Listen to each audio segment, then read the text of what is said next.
So now we're being asked to find the circumference of a circle, remembering that circumference is just a word for the perimeter of a circle, so that's the distance around the outside of the circle, that's its circumference.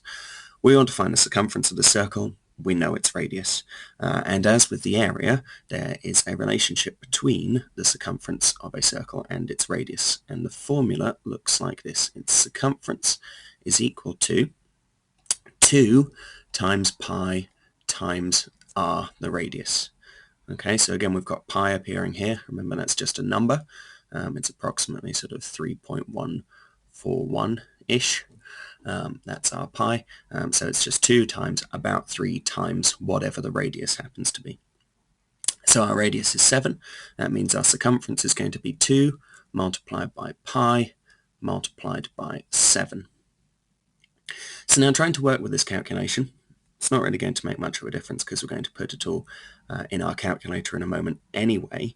But what we can do is we can rearrange some of this and make it a little bit easier for ourselves by doing some of it by hand first.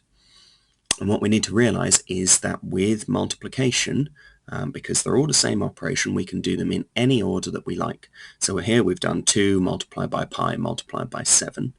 But actually we could just as easily write that as 2 multiplied by 7 multiplied by pi. It will give us exactly the same answer. But the nice thing about looking at it this way is we can then see 2 multiplied by 7. We know that that's 14, so it just becomes 14 multiplied by pi.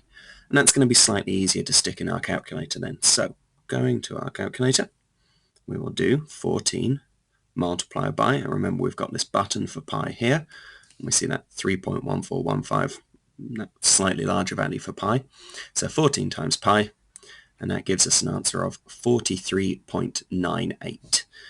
So we'll put that down here, 43.98. We just want to think about our units for this. Circumference, that's that distance around the outside, that's what we've just calculated to be 43.98. That's a length. So as we're working with length here for our radius in centimeters, this is also going to be in centimeters. Oop.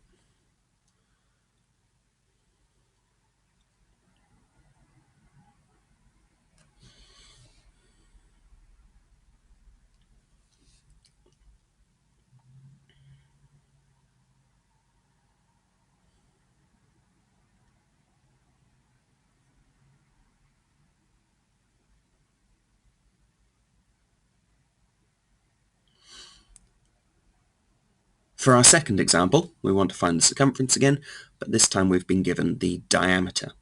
So let's just take a moment to look at our formula that we talked about last time. We said that the circumference is equal to 2 times pi times the radius.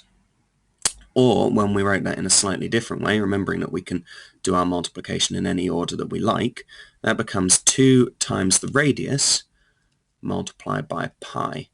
And I say it that way round now because this 2 times the radius is quite important when we're dealing with the diameter, because if you remember, the diameter is just equal to 2 lots of the radius. So here now, because we're working with the diameter, we can change this formula slightly, and we don't have to say 2 times the radius times pi, we can just say the diameter times pi instead. And now we can work directly with this number 17 that we've got here. So we get 17 for our diameter multiplied by pi, and we can stick that in our calculator. So we'll go here, 17 times pi, and we'll find that we get an answer of about 53.41 we'll go for. So 53.41, and that's in centimeters again.